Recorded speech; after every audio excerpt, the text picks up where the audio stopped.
Adventure Stories. Приключенческие рассказы.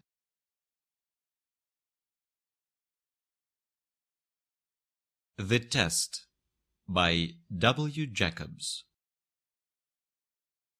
It was dull at Pebblesea. Mr. Frederick Dix, mate of the Starfish, returned to the harbour.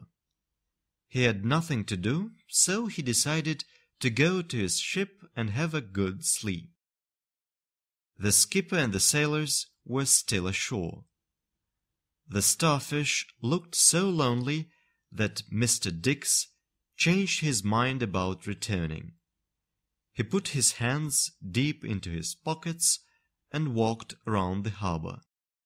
It was almost dark, and he could hardly see the only other man on the quay. The man was standing at the edge of the quay looking at the water. He stood there so long that the mate grew interested and started walking up and down near him. After passing him twice, he came up to him and said, "Fine night, isn't it?" "The night is all right," answered the young man grimly. "You are rather near the edge," said the mate after a pause. "I like being near the edge," was the reply. Mr. Dix whistled softly and looked hard at the white-faced young man before him. "Have you got anything on your mind?" he asked. The mate grew more and more interested. He took his arm and led him away from the edge. The young man looked very unhappy, and Mr. Dix decided to find out what was the matter. It took him about 10 minutes to learn everything about him. The young man's name was Arthur Hurd. He was in love with Emma Smith, and he had asked her to marry him. She said no, because she did not love him. Now Mr. Hurd was going to commit suicide. "Why, I've known her for 7 years," he said. 7 years, and this is the end of it. The mate shook his head. "I told her I was going to drown myself," continued Mr. Hurd. "My last words to her were, 'When you see my dead body, you'll be sorry.'" "I expect she'll cry and cry over your dead body," said the mate politely. The other turned and looked at him. "Why, you don't think I'm going to drown myself, do you?" he asked crossly. "I wouldn't drown myself for 50 girls." "Then why did you tell her you were going to?" said the surprised mate. "Because I was hoping it would upset her, and she would agree to marry me," said the other grimly. "But it only made her laugh at me. It would serve her right if you did drown yourself," said Mr. Dix firmly. "She would feel sorry she refused to marry you, and it would spoil her life for her." "Ah, and it wouldn't spoil mine, I suppose," said Mr. Hurd with sarcasm. "How she will laugh when she sees you tomorrow," said the mate thoughtfully. "Is she the sort of girl that would tell everybody about it and make you a laughing-stock?" Mr. Hurd said that she was. Forgetting for a moment his great love, he told Mr. Dix that Emma was very fond of gossiping, and he told him many other unpleasant things about her. The mate, who saw that the man would not commit suicide after all, said thoughtfully, "Why don't you just go in and out again? Then you could run to her house all dripping wet." "That would be clever, wouldn't it?" said Mr. Hurd sarcastically. "Starting to commit suicide and then changing my mind. Why, that would make me a bigger laughing-stock than before. But suppose I saved you against your will, said Mr. Dix. How would that be? It would be all right if I agreed to run the risk, said the other, but I don't. I don't want to struggle in the water while you are diving in the wrong places looking for me. I was thinking of a different plan, said Mr. Dix. My idea was to pull you out of the water. Mr. Herd looked at the black water a few feet below. How? He asked shortly. Not here, said the mate. Come to the end of the quay.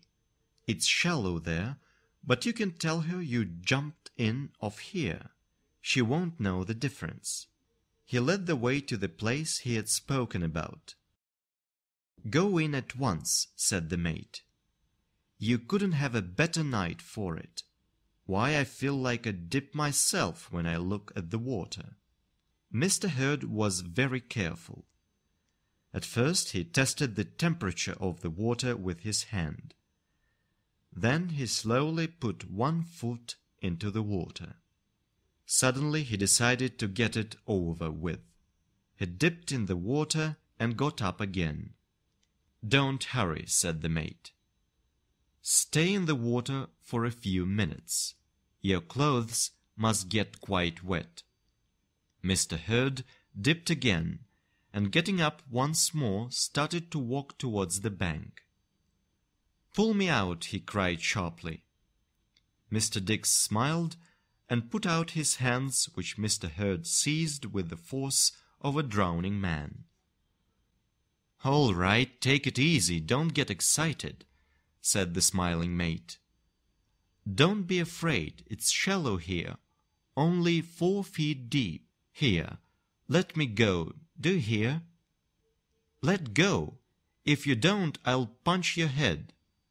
You couldn't save me against my will without coming in, said Mr. Herd. Now we can tell her you dived in off the quay and seized me just as I was sinking for the last time. You'll be a hero. He pulled hard at the mate's hand, and both of them disappeared under the water. Mr. Herd was first up and out, but almost immediately the figure of the mate also appeared and walked to the shore. You wait, I'll show you, he muttered. There is no ill feeling, I hope, said the young man politely. I'll tell everybody of your courageous act. Mr. Dix stood up and raised his fist, but seeing the funny dripping figure before him, started laughing. Come on, he said gaily. Now let's go and find Emma. If she doesn't fall in love with you now, she never will. Oh, you are a picture. They began to walk towards the town. 2 little streams followed them. They walked along the quay in silence, and had almost reached the end of it when they saw the figure of a man. Old Smith, Emma's father, said Mr. Herd in a whisper. Now be careful, hold me up. As the old man saw them, he stopped suddenly with a cry of astonishment. What's the matter, Arthur? He exclaimed. Hello, said Mr. Herd.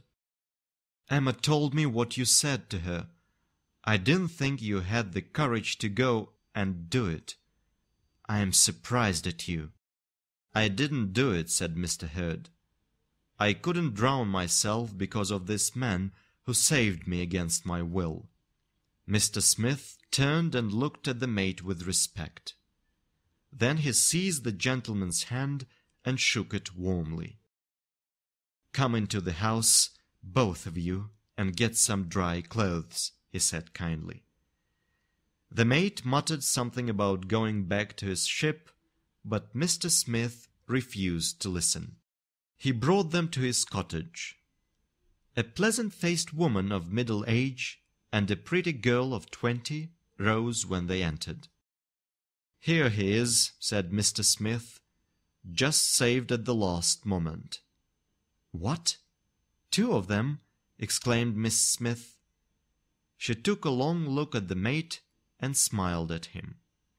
"No, this one jumped in and saved him," said her father. "Oh, Arthur," said Miss Smith, "how could you be so wicked? I never dreamt you would go and do such a thing. Never. I did not think you had the courage to do it." "I told you I would," Mr. Hurd muttered. "Don't stand talking here," said Mrs. Smith, looking at the dripping figures and at the puddle which was growing in the centre of the carpet. "They'll catch cold. Take them upstairs and give them some dry clothes, and I'll bring something hot to drink." It didn't take them long to change their clothes, and soon they were in the sitting-room again. "They were both almost drowned," said Mr. Smith, looking round.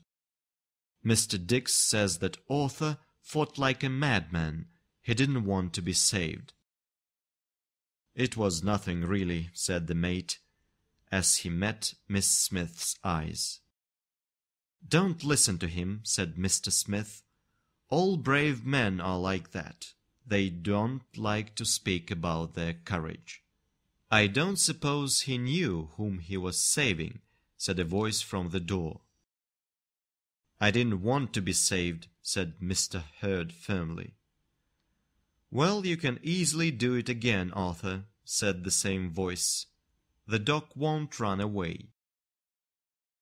Mr. Hurd looked crossly at the speaker. "Tell us all about it," said Miss Smith, looking at the mate. "Did you see him jump in?" Mr. Dix shook his head and looked at Mr. Hurd for instructions. "No, I didn't. I was just taking a walk round the harbour before going to the ship, when I heard a cry for help." "No, you didn't," said Mr. Hurd crossly. "I didn't cry for help." "Well, it sounded like it," said the mate, embarrassed. "I don't care what it sounded like," said the other. "I didn't want to be saved." "Perhaps he cried, 'Emma,'" said the voice from the door. "Perhaps," agreed the mate. "Well, when I heard it, I ran to the edge and looked down at the water. At first I couldn't see anything. Then I saw what I took to be a dog. But knowing that dogs can't cry help—" "Not help, but Emma," corrected Mr. Hurd. "Emma," said the mate. "I just put my hands up and dived in. When I came up to the surface, I tried to seize him from behind. But before I could do so, he put his arms round my neck like as if it were Emma's neck," said the voice by the door. Miss Smith rose calmly and coldly asked the speakers, "And who invited you here, George Harris?" "I saw the door open," said Mr. Harris, Emma's neighbour. "I saw the door open, and I thought—" "If you look again, you'll see the handle," said Miss Smith. Mr. Harris looked, and opening the door very carefully, disappeared behind it.